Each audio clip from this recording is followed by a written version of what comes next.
Maya tafsir yang dikupas Syekh Abdul Qadir Jailani, liya'budun, beliau tafsirkan liya'rifun, untuk menyembahku.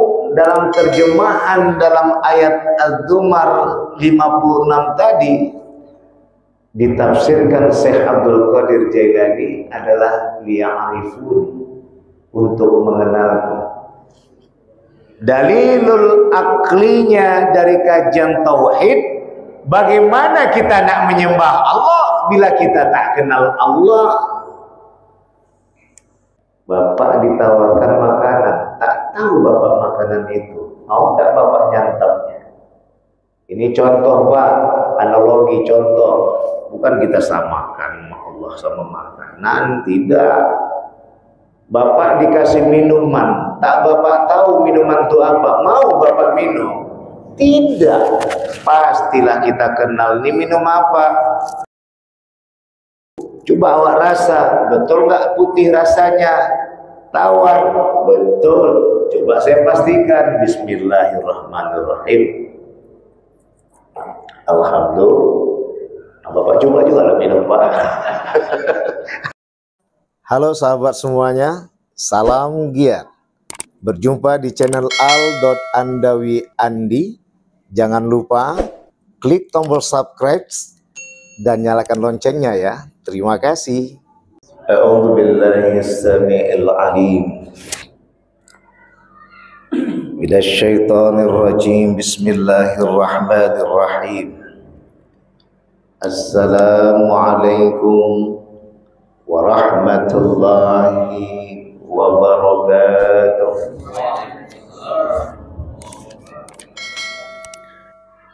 Alhamdulillah wa syukru lillah wassalatu wassalamu ala rasulillah sayyidina Muhammad wa mawala. Asyhadu an la ilaha illallah wahdahu la syarika lah wa asyhadu anna Muhammadan abduhu wa rasuluhu la nabiyya ba'dah. Rabbi shrah li sadri wa yassir li amri wahlul 'uqdatam min lisani yafqahu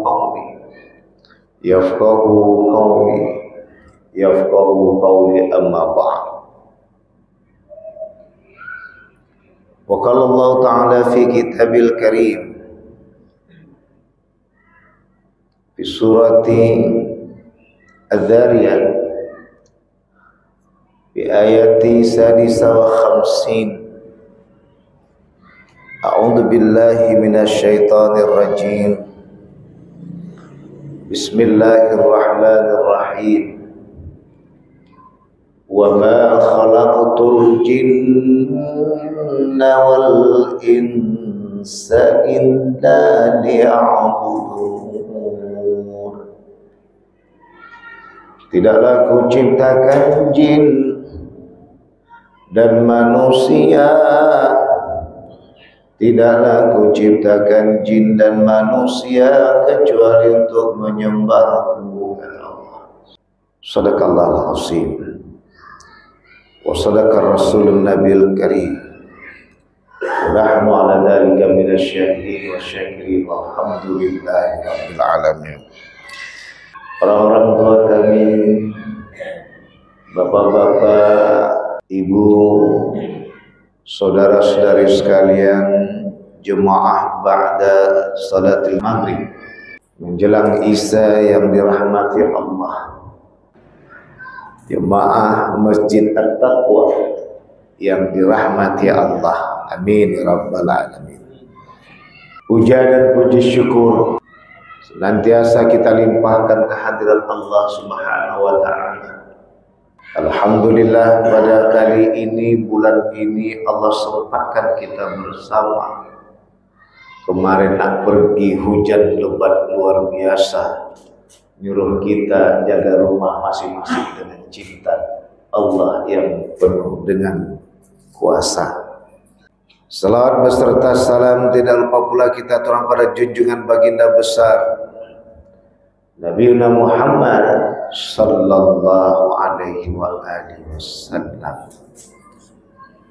Seperti yang dikatakan Ustadz Imam tadi, bahwa berselawat kita kepada Nabi mendapat 10 kali lipat pahala yang tak terkira.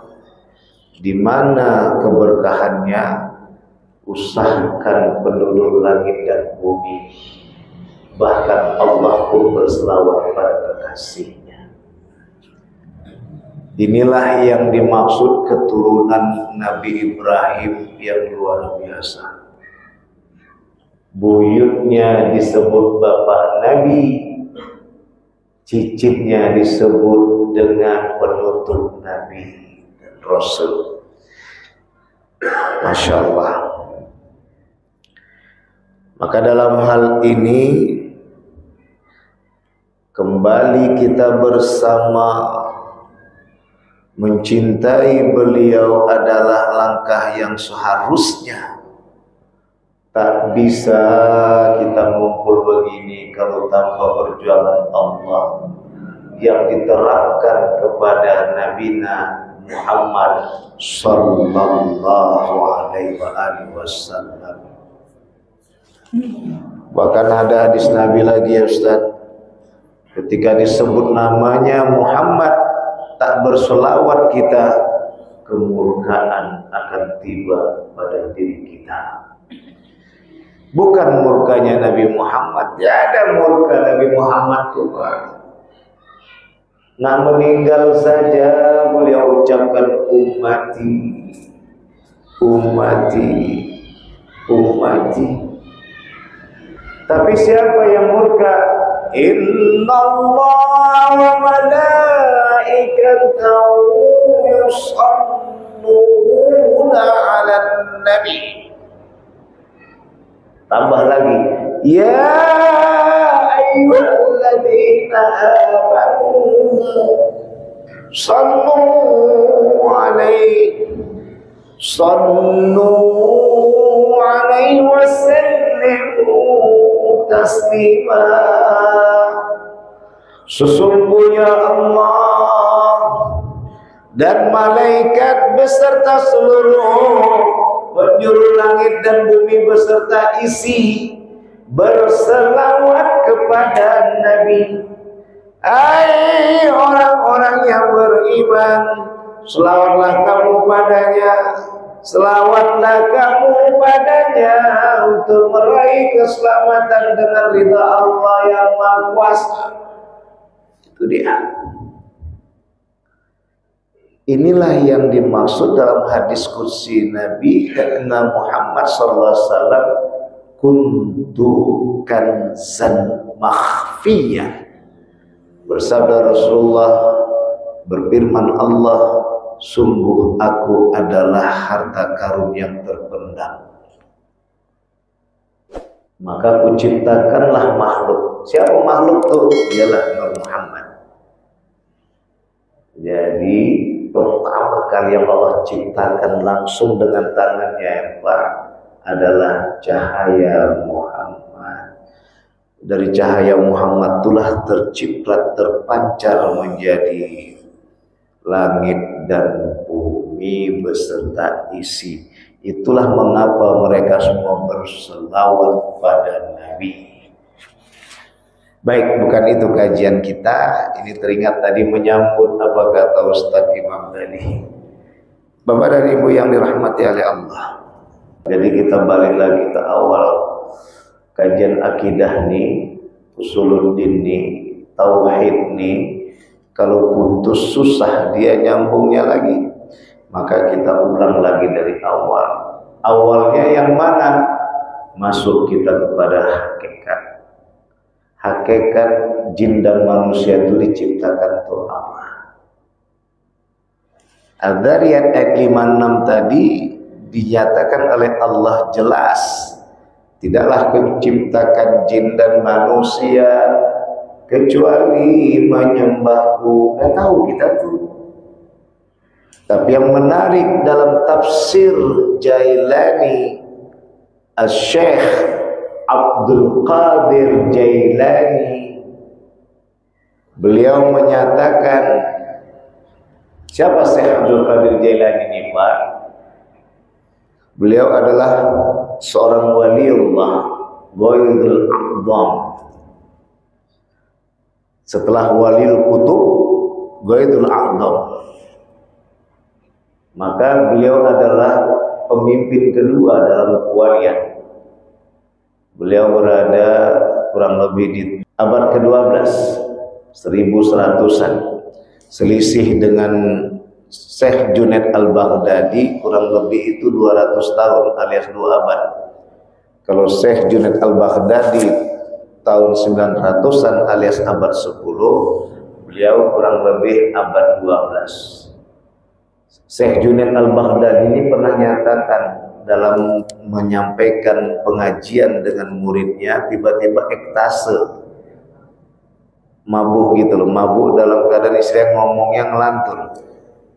Kakinya di pundakku, kakinya di pundakku. Bertanya murid, "Maya yang di pundak guru nih?" Kakinya di pundak para wali Allah. Siapa dia? Syekh Abdul Qadir Jailani. Akan datang seorang pemuda ke 200 tahun akan datang yang bernama Abdul Qadir Jailani. Siapa dia juga? Ayahnya keturunan cucunya Nabi Muhammad, Hasan, Sayyidina Hasan. Ibunya keturunan Sayyidina Husain. Beliau adalah urutan keturunan Rasulullah, cucu Rasulullah yang ketujuh, generasi ketujuh. Gitulah. Jadi memang cucunya Nabi Muhammad Sallallahu Alaihi Wasallam. Tapi bukan ini yang mau kita bahas, Pak. Tafsirnya.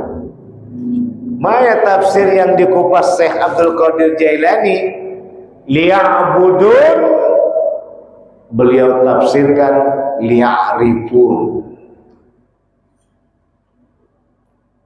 Untuk menyembahku, dalam terjemahan dalam ayat Az-Zumar 56 tadi, ditafsirkan Syekh Abdul Qadir Jailani adalah liya'rifun, untuk mengenalku. Dalilul aklinya dari kajian tauhid, bagaimana kita nak menyembah Allah bila kita tak kenal Allah. Bapak ditawarkan makanan, tak tahu bapak makanan itu, mau tak bapak nyantapnya. Ini contoh, Pak, analogi contoh. Bukan kita samakan Allah sama makanan, tidak. Bapak dikasih minuman, tak bapak tahu minuman itu apa, mau bapak minum? Tidak. Pastilah kita kenal ini minum apa. Coba awak rasa, betul nggak putih rasanya? Tawar, betul. Coba saya pastikan. Bismillahirrahmanirrahim.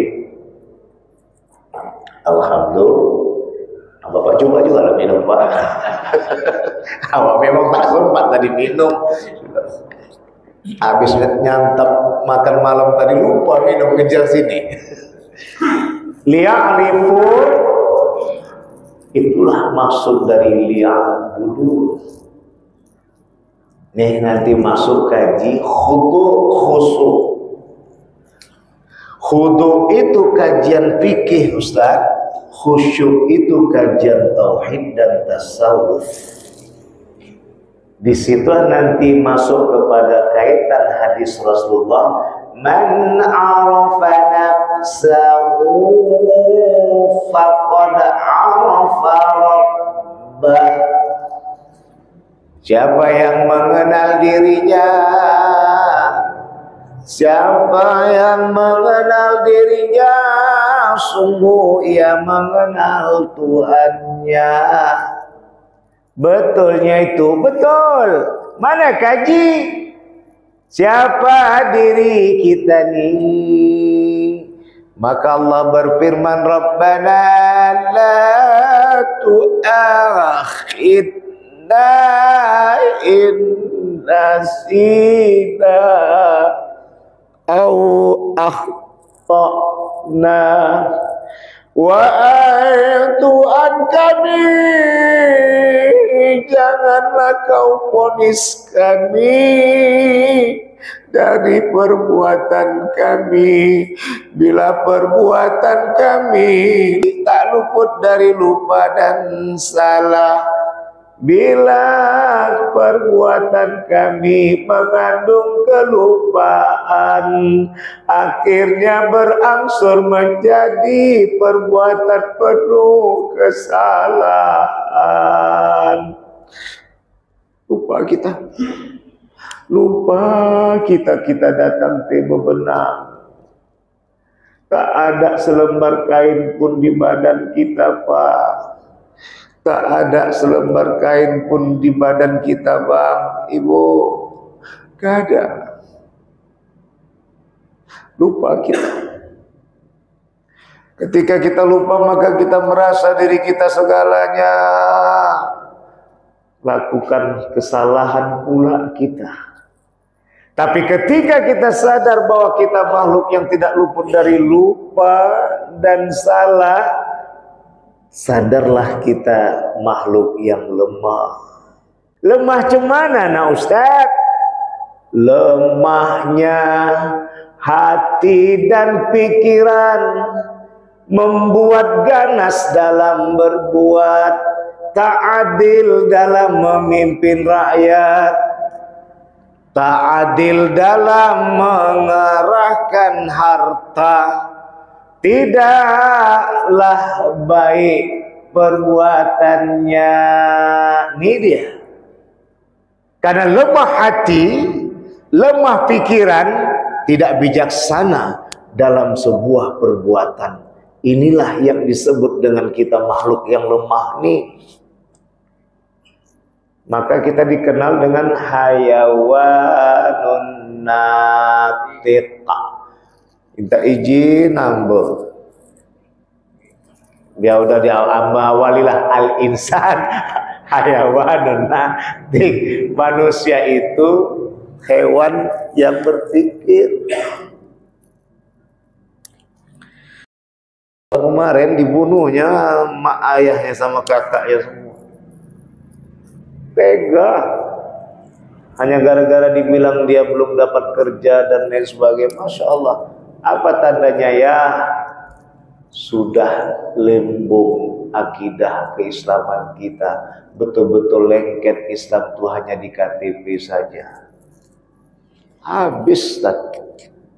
Awak pikir di barat tadi yang jelas animis ateisnya, tak bertuhankan dia, formalitas saja mereka beragama. Sekarang sudah masuk ke Indonesia. Apa kata Rasulullah? Hati-hati kau mendapatkan musuh besarmu. Maya itu al-wahan. Mawal wahnu hubbud dunya wa karahiyatud din. Ada juga hadis yang lain, hubbud dunya wa karahiyatul maut. Cinta dunia, benci pada agama. Ngapa benci pada agama? Banyak kali peraturan agama dibuat. Awak capek-capek kerja disuruhnya pula ngasih sama orang miskin. Suruh orang miskin itu kerja biar sama-sama kaya. Lupa dia pun pernah miskin. Di mana paling tidak tak ada selai benang pun di badannya datang ke muka bumi ini. Itulah kemiskinan merata buat kita nih. Lupa. Akhirnya salah. Maya salahnya tadi tak diikutilah perintah Allah bahwa ada di dalam harta orang kaya milik orang miskin. Islam ini enak, indah. Kalau ini diterapkan semua tak ada yang miskin. Sampai kata Rasulullah pun kadal faqru ayyakuna kufra. Sungguh kefakiran itu mendekati kepada kekufuran. Artinya Islam bagi, tak membagi kita jadi orang miskin, jadi orang kaya. Biar apa? Biar saling berbagi antara satu dengan yang lainnya. Masya Allah. Jadi balik kaji tafsir Abdul Qadir Jailani Syekh tadi, bahwa liya'buduni, untuk menyembah Allah itu tadi dengan mengenal Allah. Pertama sudah kita kenal kaji kita yang lama-lama, dari mulai lillah, kemudian khaliqu walladzi khalaqas samawati wal ard. Allah itu pencipta, Allah itu pemilik, maka layak dituankan. Sudah kita kupas kemarin. Nah, di saat ini yang kita kembali, Bapak dan Ibu saudara-saudari yang dimuliakan oleh Allah, adalah yang kedua, mengenal diri kita siapa. Jadi intinya apa, Adinda Ustaz? Bang Ra, sebabnya karena kita tak kenal diri kita siapa, maka mengulahlah umat Islam sebagian besar di muka bumi ini. Lupa dia, sehingga datanglah tadi malaikat penjaga gunung, malaikat penjaga bumi, malaikat penjaga hutan. Nih saya baca dalam bukunya Syekh Ibnu Qayyim Al-Jauziyah, Ustaz. Ternyata yang menggetarkan dan menggerakkan segala dan malaikat penjaga air itu adalah malaikat yang ditebarkan Allah. Makanya wa malaikatahu yusalluna 'alan nabi. Nyambung Ustaz tadi bilang nih. Sebutan nama Muhammad saja tak kita bersalawat Allahumma shalli sayyidina Muhammad, marah mereka. Ini diungkapkan oleh Ibnu Qayyim Al-Jauziyah Asy-Syaikh di dalam bukunya Raudatul Muhibbin, Taman Pecinta Allah, bahwa hadis Bukhari Ahmad menceritakan ketika malaikat yang menjaga gunung melihat kaum Nabi Muhammad yang begitu zalim, maka di saat itulah Nabi Muhammad ditanya, wahai kekasih Allah, izinkan hamba menghancurkan, membumi hanguskan kaummu yang zalim itu. Kata Rasulullah, sabarlah saudaraku, aku doakan biar dari tulang punggung mereka lah akan muncul penyembah Allah yang tidak pernah mensyirikkan Allah. Datanglah tadi anaknya Abu Lahab, datanglah tadi anaknya Abu Jahal, datanglah tadi anaknya, sampai itulah tadi yang menjadi yang masuk Islam, yang menemani Rasulullah SAW, diantaranya adalah Umar bin Khattab. Maya ceritanya nih Pak, jangan sembarang bunuh orang kafir gitu. Itu dia. Jadi belum hamba baca buku Syekh Ibnu Qayyim Al-Jauziyah ini, berapa tahun yang lalu kejadian di Bali, hamba kata gitu. Siapa tahu terakhir tulah dia niat tadi itu untuk minum mabuk di kafe Bali itu. Tiba-tiba dibom kawan tuh. Siapa yang salah? Yang ngebom itulah salah. Walaupun itu dah masuk takdir Allah. Gitu ya. Udah itu nih kita bahas. Nanti kita kupas dari waktu. Jadi artinya kembali kepada kaji, ya, kembali kepada kaji. Karena Islam itu bukan begitu Pak. Islam itu diajak dialog, bukan main bom-bom saja. Maka Islam itu tidak ada yang seperti yang dilakukan, seperti yang kawan-kawan kita kurang ilmu dan kurang perasaan sehingga melakukan kesalahan dalam semua perbuatan untuk melakukan cinta kepada Allah yang Maha. Tidak, lupa dia kaji tauhid. Itu milik siapa? Milik Allah. Tapi kalau udah memang menyerang dia, Al-Mumtahanah ayat 9. Awak pun siap-siaplah menjadi lawannya. Siap. Tapi kalau lagi duduk-duduk, udah jelas dalam hadis dan ayat Allah, ketika dalam posisi dia diam saja, berhenti kita mengancungkan pedang. Betul Ustaz? Baik, itu enggak kita lanjutkan lagi. Jadi masuk kaji tadi kembali kepada kupasan bahwa mengenal diri kita, inilah yang selama ini tak kita lakukan renungan. Akhir kata, bagaimana cara mengenal diri kita itu? Ananda Adinda Ustadz Sapriandi, Syekh Abdul Qadir Jailani melanjutkan dalam bukunya Bisiril Asral, rahasia di balik rahasia, menyatakan sebelum kita tidur, abang daya henda lakukanlah bunda merenung dari habis bangun tidur sampai mau tidur, dosa dan kesalahan apa yang pernah kita buat. Apakah kita bentak bini kita karena kita sibuk mau pergi kerja, lama kali pun kodek buat anak teh, masukkan itu bagian. Apakah waktu itu kita akan cepat kau nak, lupa kita jadi tauladan. Kemudian lagi jumpa tadi orang, lama ke orang mau cepat gini, di jalanan kita bentak-bentakan. Ingatlah semua itu bahwa ketika mau tidur sudah dapat menetes air mata tuh, tak mahal-mahal bapak lagi cari resep obat tidur bahan. Seorang profesor dari Prancis mengatakan semua nggak tidur tuh karena gelisah pikirannya. Dan ini sudah diterapkan oleh Allah dengan kajian Bismikallahumma ahya wa amun. Dengan nama Engkau ya Allah, aku hidup dan aku mati. Maka kata Umar, lakukan hadiah untuk dirimu sebelum engkau tidur. Maya tadi sholat witir, maka kedudukan witir. Apa kata Umar bin Khattab? Andaikan engkau sudah tidur tak bangkit-bangkit, itulah sholatmu terakhir. Satu, udah Pak. Yang kedua apa Maya Pak? Kalau engkau bangkit sholat tahajud, ngantuk lagi Ustaz, udah ngantuk, masih ada 2 jam, 1 jam setengah, tidur dia lagi. Kaji lagi tadi, andaikan tidur tadi pun tak bangkit dia menjelang subuh, witir lagi. Kedudukannya itulah analogi dari kajian Tabyinul Hadis yang dibawa oleh Umar bin Khattab. Dan itu beliau dapat dari Rasulullah. Siapa Umar nih Pak? Dalam Bukhari Muslim, khalifah kedua, apa kata Nabi Muhammad? Andaikan ada nabi setelahku, Umar inilah nabinya.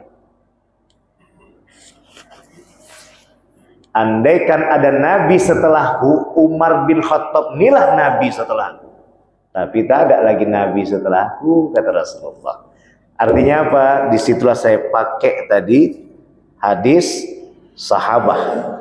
Baik Bapak dan Ibu yang dimuliakan oleh Allah, inilah kaji kita arah nanti dengan tanya jawab, bahwa selama ini kita tak mengenal diri kita.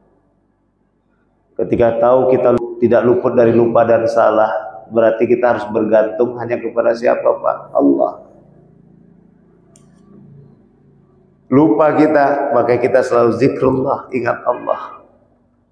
Apa yang ingat tadi? Allah perintahkan pada kita untuk menyembahnya. Ekstrim, otoriter Allah tidak. Biar kita yakin dan percaya menghadapi bumi ini. Orang bumi ini punya Allah, yang ciptakan adalah Allah. Mengapa kita tak percaya diri menghadapi bumi ini? Apa yang kita resahkan Pak? Maka di saat itulah kita pun sadar kita ini orang yang salah. Tidak ada luput dari kesalahan itu.